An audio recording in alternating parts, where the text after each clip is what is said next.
Hello, everyone. Sorry we're a little late today. As you know, the president had two events this morning, so we didn't want our unprecedented transparency to get in the way of lunch, so we're glad that you all had a few moments there to eat, so our delay was hopefully useful and helpful to you guys.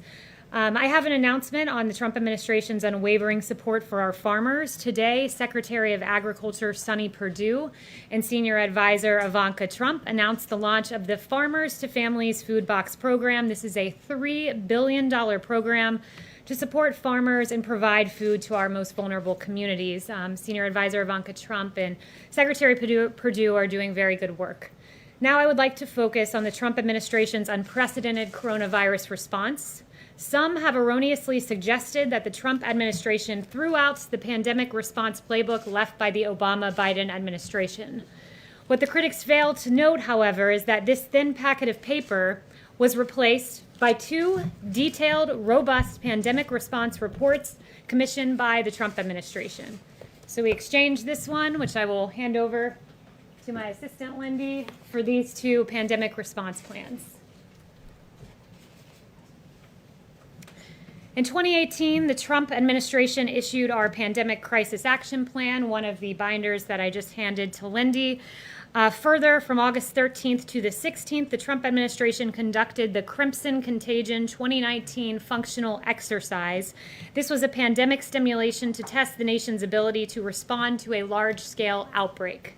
In January of 2020, HHS issued the Crimson Contagion 2019 Functional Exercise After Action Report. That was one of the additional documents that I just handed over.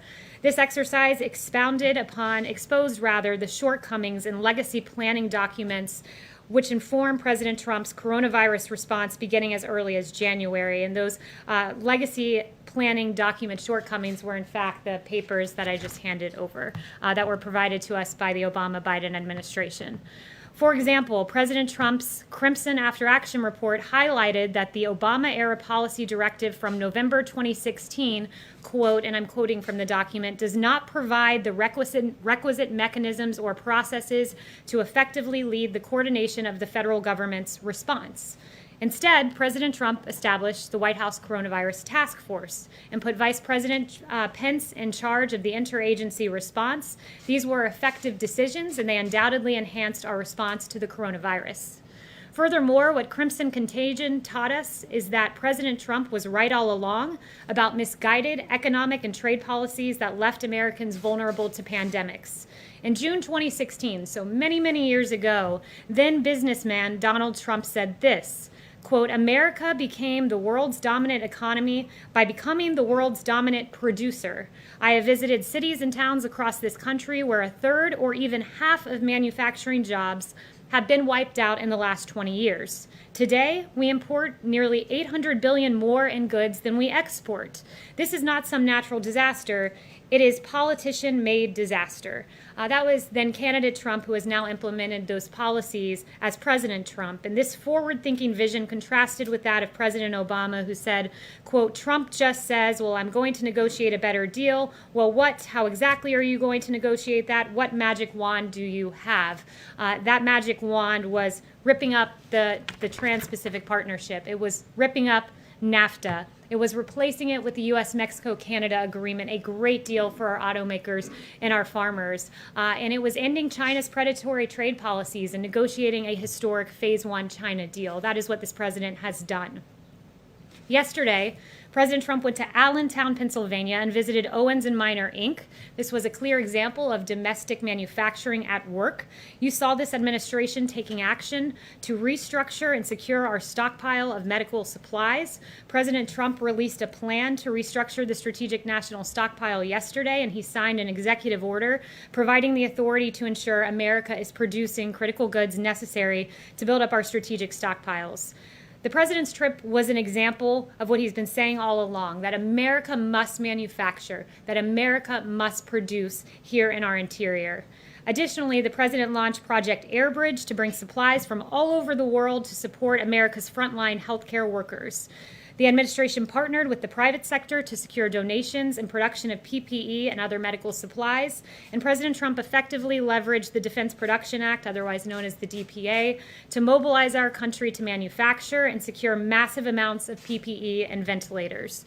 Through Project Airbridge to date, more than 1.4 million N95 respirators have been delivered, as well as 921 million gloves, 17.1 million surgical gowns, and more. The Trump playbook and the whole of America response to this pandemic has far exceeded what this administration inherited. And finally, President Trump took action before the pandemic to anticipate and game plan such scenarios. President Trump streamlined the National Security Council in 2018 by creating a Counter-Proliferation and Biodefense Directorate.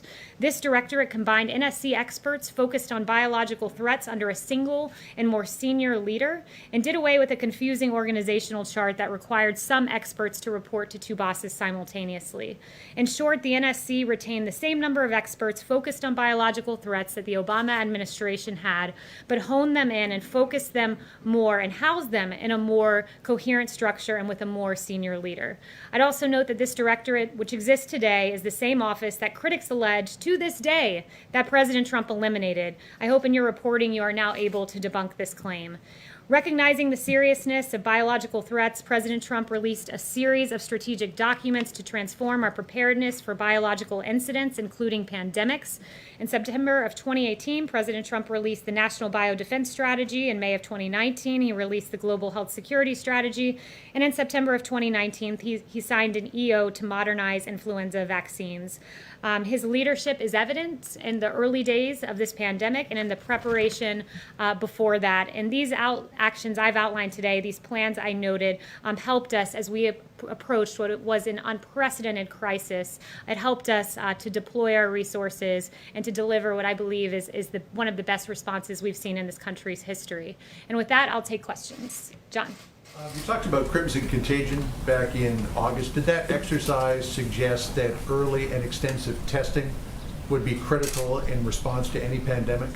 I'm not aware of exactly what it revealed with regard to testing. What it basically did was say to us, look, some of the previous iterations of plans have put HHS in the lead. HHS, of course, plays a critical role in our response. But one of the things that was identified is you need a whole of government response that's orchestrated from the highest levels. And for us, what that meant in real time was President Trump immediately saying, hey, we need a task force. We need the vice president leading this. We need the White House at the helm coordinating agencies. And that valuable piece of advice that we garnered from the exercise was able to be deployed in real time. So it was a valuable exercise that we did in August of 2019. And going forward, will early and extensive testing now be among the recommendations that are put into any future plans? So we have not outlined a future plan just yet. We're still operating off of the one that was issued fairly recently in January of 2020. I think it's safe to say that we've learned a lot as we've moved forward and navigated this pandemic, and navigated the deploying of more than 90 million N95 respirators, 1 billion gloves, this really historic response. I think we've learned that working with the private sector has been very effective. We have an incredible, innovative private sector in this country, and to have a businessman at the helm and President Trump who was able to coordinate that was very effective, and I think will become the playbook for dealing with future pandemics. Kayleigh? I have two questions. So you replaced the Obama playbook with these two you say that you've developed. Is it in there that testing needs to be increased as soon as this is happening, and what about personal protective equipment? Look, personal protective equipment is very important, and I'm proud of what this administration has done, and I'm very glad that you asked about that because I have some supply numbers for you today. I actually shortchanged just a little bit there. 92.7 million N95 masks, 133.7 million surgical masks, 22.4 million surgical gowns, 10.5 million face shields, and almost 1 billion gloves.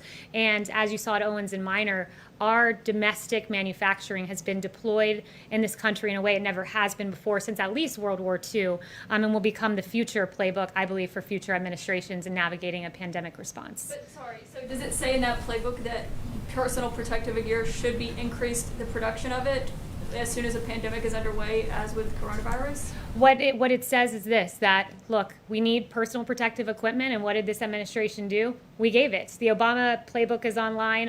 One of these, I believe, is public. One is public, so you can look through that online. But what we've done is remarkable, and that is exactly what you just asked me. Does it say we need more PPE? Well, we've delivered historic numbers of PPE, 1 billion gloves. We'll continue to do that. We'll continue to fill the stockpile. We're ready for the fall, and this administration has acted in a way that I don't believe, certainly based on what I read in the Obama playbook, would have able to have deployed what this administration has done. Okay, Jeff? so I have a follow-up question. So I was just asking that because it seemed to take so long to get more masks and swabs and whatnot, which they're still dealing with now. But my other question is on Rick Bright. The president said yesterday that he probably should not be working in federal government anymore, but he is now expected to start his new job next week. Does the president still welcome him starting that new position? And can you clarify exactly what that job is? Well, it's interesting to ask about whether Rick Bright should start in a position because Rick Bright hasn't showed up for a position. He was transferred to lead a bold new $1 billion testing program. He's not yet shown up for work. He takes a $285,000 salary. That's extraordinary for a federal government salary. And he is still on taxpayer-funded medical leave, so he can work with partisan attorneys to malign this president. So Mr. Bright, he should perhaps show up for the job that he currently has. Jeff? Why does President Trump choose not to wear a face mask? Does he think it sends the wrong message?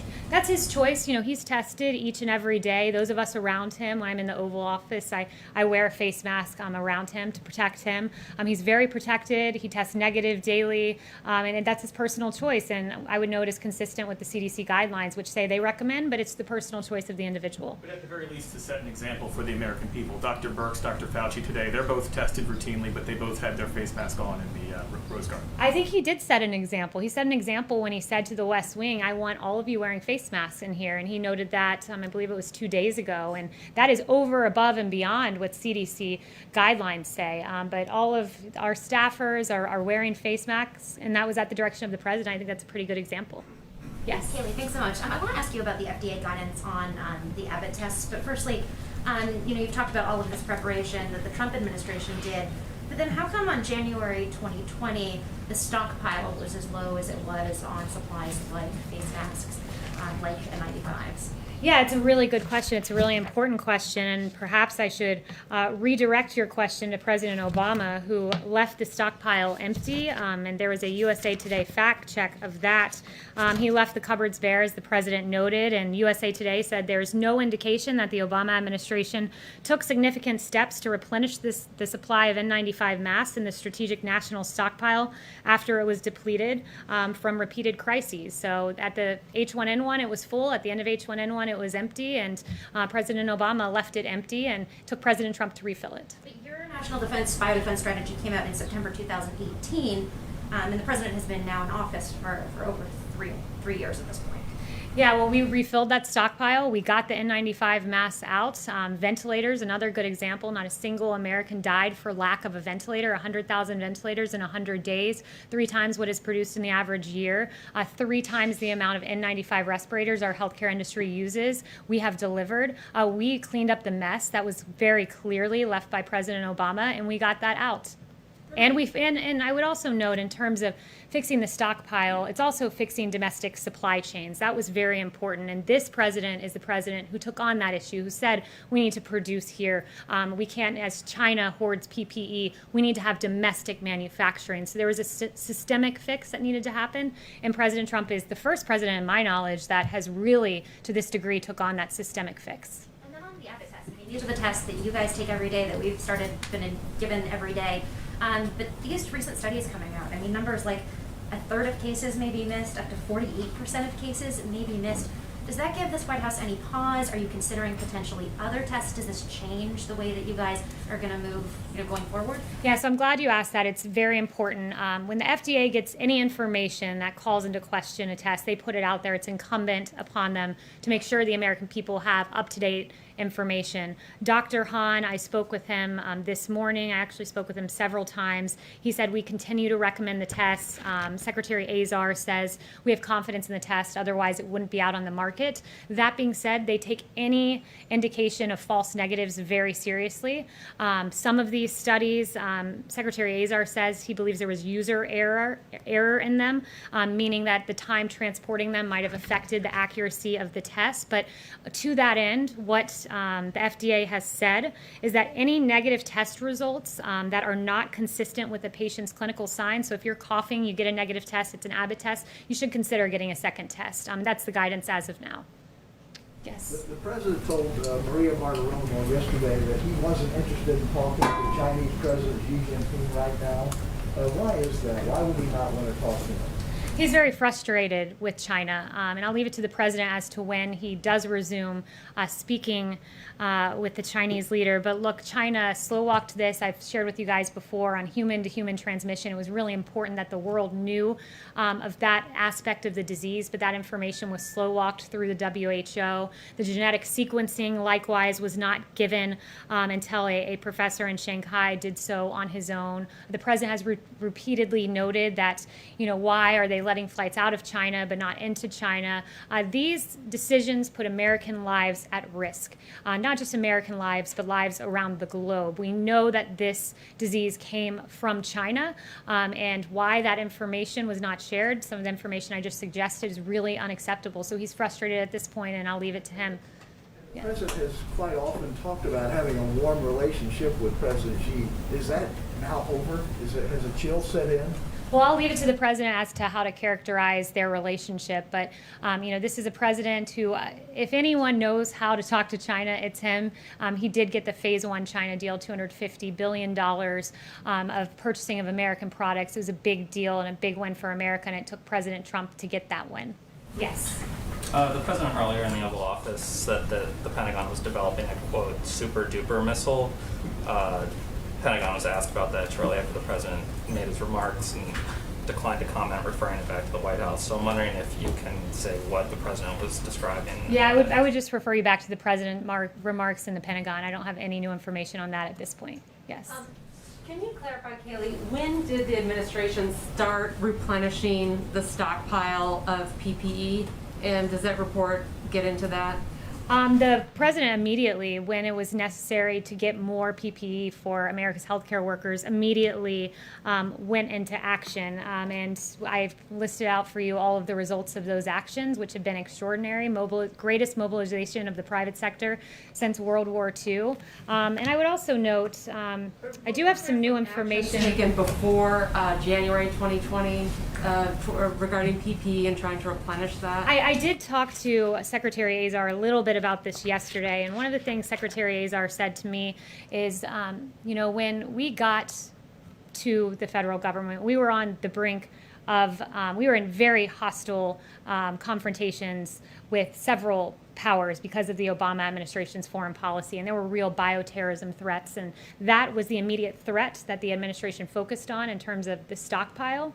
And immediately when it became clear a pandemic was the concern over bioterrorism, we transitioned as quickly as humanly possible and filled the empty cupboards left by President Obama. And I do have, if I can find it in here, some new information on ventilators just to show how extraordinary this administration's effort was on the stockpile, that we've shipped 766 ventilators overseas to our partners because no one here has died for the lack of a ventilator. So we've done so well and overperformed so much.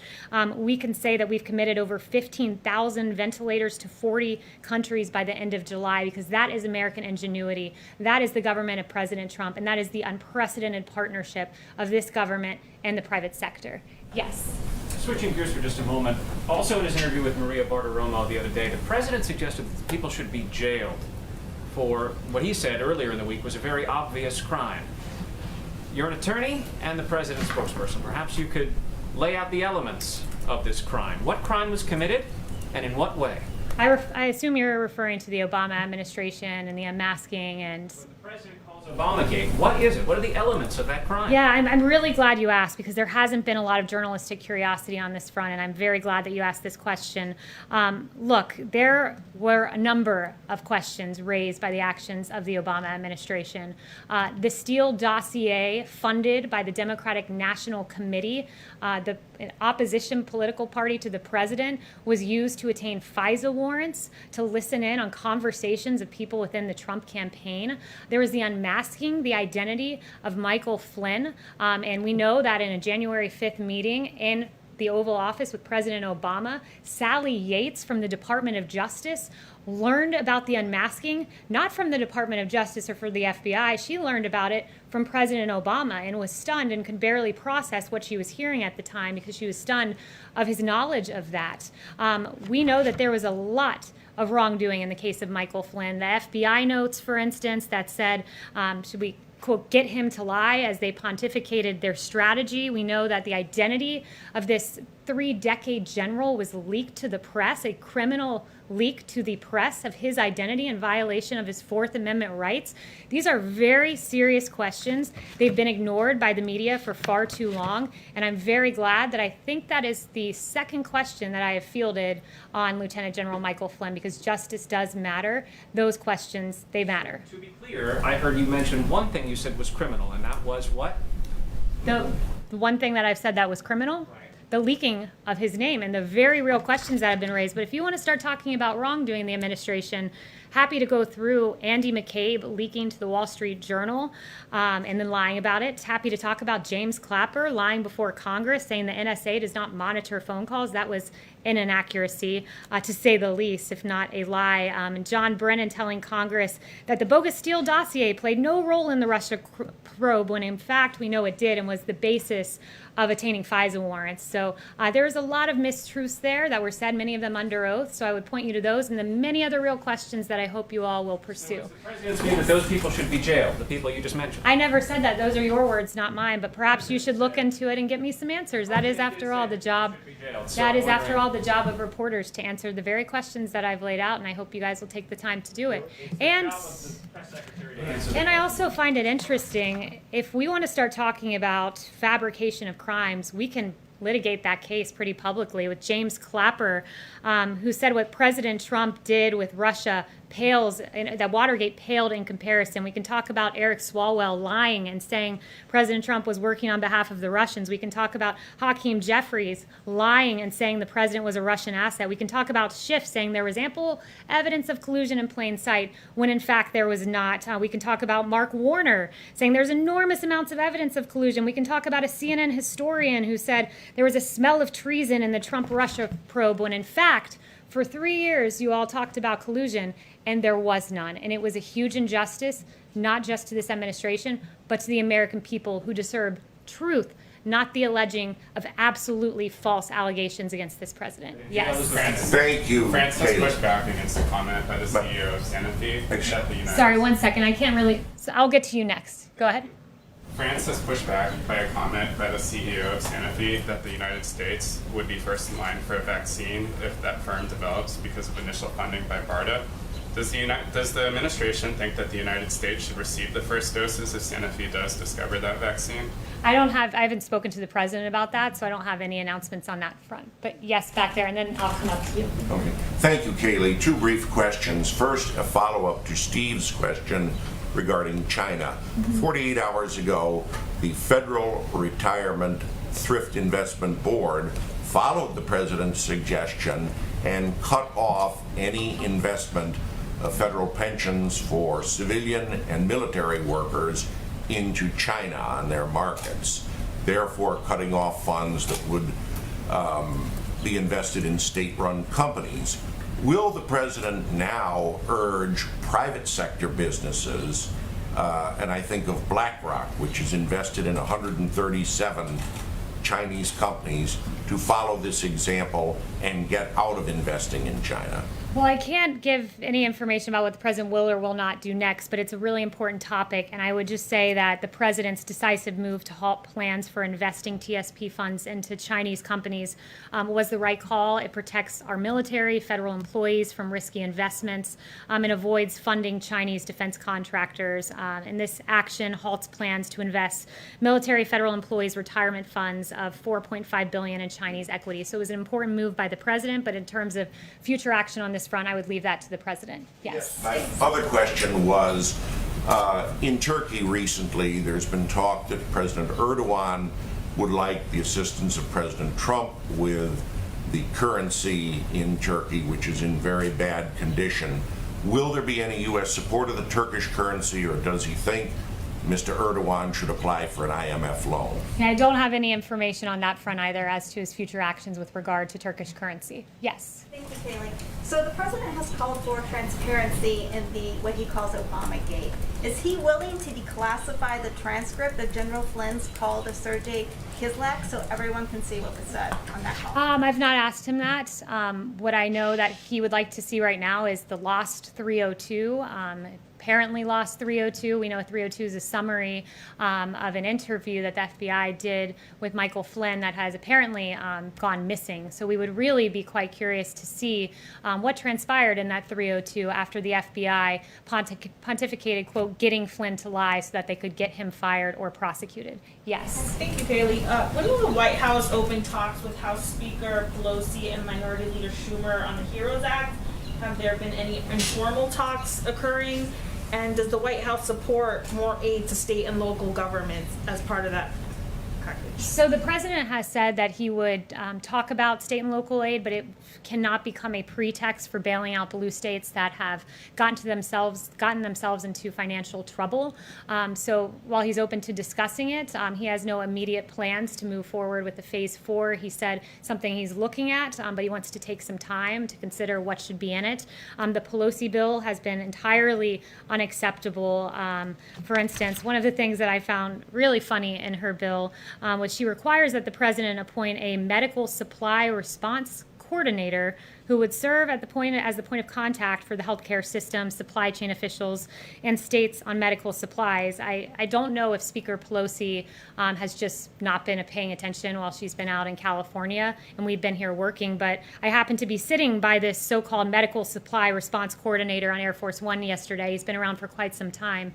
His name is Admiral Polovchek. So Polovchek is who's coordinating this, and perhaps she doesn't know that because Admiral P has been doing this for quite some time, but that's just an example of how quite odd the Pelosi bill is, packed full of liberal wish lists, like ensuring that illegal immigrants, for instance, get direct payments because they're not looking at Social Security numbers to verify that taxpayer dollars are going to actual taxpayers. So elements like that are non-starters, and then there's just really curious elements that really suggest if the speaker is even paying attention. Chanel. Thank you, Kayleigh. But going back to the HEROES Act, the Speaker Pelosi presented it today for a vote, and you have members of her own party coming in and saying this is Washington politics at its worst.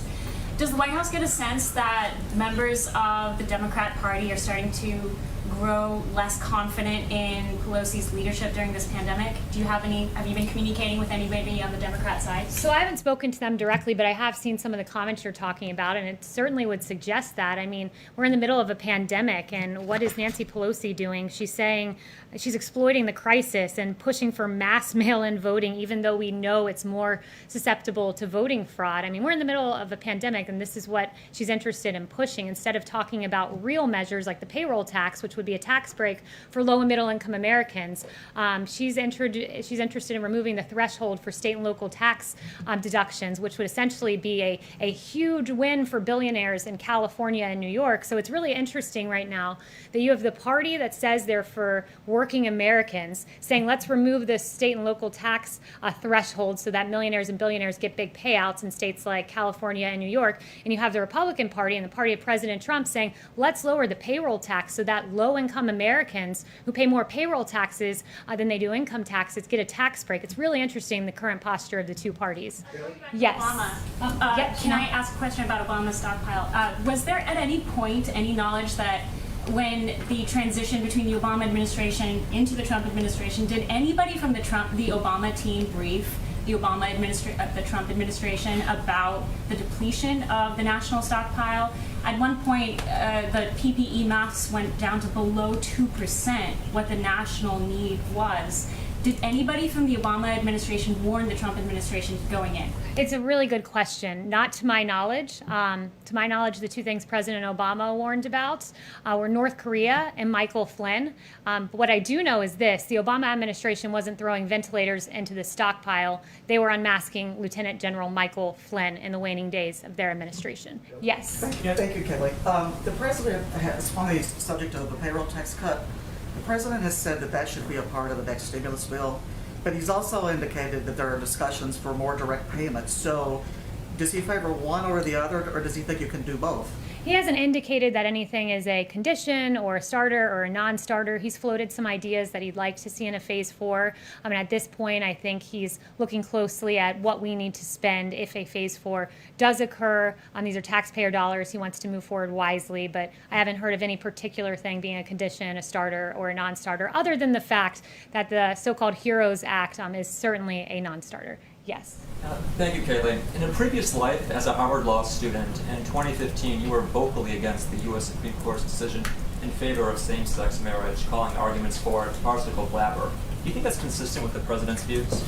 Look, I'm not up here to give my personal views on anything. What I'd say is that I'm very proud of this administration, which has been fair and equitable and just to all Americans and open to all Americans, as he should be. I think our views are entirely consistent, and I'm not up here to give my views on a Supreme Court case from many years ago. Yes. Consistent when the president said that he's fine with the decision and considers the matter settled. I stand behind the president. I stand behind his views. I'm here to represent the president and not to pontificate about Supreme Court cases from long ago. Yes. President Trump I want to get in really quickly just to follow up. There's any day now there's going to be another decision from the Supreme Court related to LGBTQ rights on whether federal civil rights law covers LGBTQ people. Is the administration doing any sort of contingency planning for that decision? Look, I'm not going to get ahead of the Supreme Court or give a Supreme Court case projection or outcome. It's not my position to do that, so I have no information for you on that at this time. Yes. President Trump has just tweeted that U.S. is going to donate ventilators to India. Do you know how many numbers of ventilators U.S. is donating to India? I don't know that, but the President just extolled our great relationship with India. India has been a great partner to us for quite some time, and I'm encouraged to hear about the ventilators to India. It's one of the several countries I noted that will be getting ventilators because this President has done so well on ventilators, 100,000 in 100 days, that we are able to repurpose them and send them around the world. And John. Recently, Pew Research Center said that most of the Indian Americans tend to vote for the Democrats. Since President has made an outreach to the Indian Americans community the last 4 years. I didn't hear the first part of your question. Can you just say that again? Research survey has recently come out with a report which says that most of the Indian Americans mostly vote for the Democrats, not the Republicans. Do you agree with the assessment? Look, that would be a question for the campaign, so I'd refer you to the campaign on that Pew poll. Yes. The president has said before, Kayleigh, that he would like to see 100 million doses of a viable vaccine by the fall, then 300 million by January. Today he didn't mention 100 million by the fall, but he did mention hopefully getting a vaccine by the new year. Is he tempering expectations of what might be possible? Is he still hoping for 100 million doses by the fall? No, this president is not tempering expectations. In fact, I think we should be very encouraged about what we heard today from Dr. Salawi, that the early data from clinical trials for coronavirus vaccine data makes him confident that we will have a vaccine by the end of 2020. Operation Warp Speed is a great new innovative operation that I think will take us to getting a vaccine, as Dr. Salawi said, in short order. In consultation, he's doing this, of course, with the 4-star General Perna is his name, and it's going to be a great effort. And I think by the fall we will see one, as has been predicted. This president wants to see one processed as fast as humanly possible, and I would note that he got us into phase 1 clinical trial faster than Dr. Fauci had ever seen in the history of his career, and that's because this president has really put the fire under the private sector and under the FDA to get 92 emergency use authorizations for testing, get to phase 1 clinical trial faster than ever before, and we can thank President Trump for being at the helm of all of this. Thank you all. I think I got like 2 questions from each of you, so I enjoyed speaking with you all. Have a great weekend, and I like your pink blazer, Caitlin. Thank you. Can you just tell us Any more when infections at the White House? Have Can you there just been tell us any when more those fluids positive were made? tests?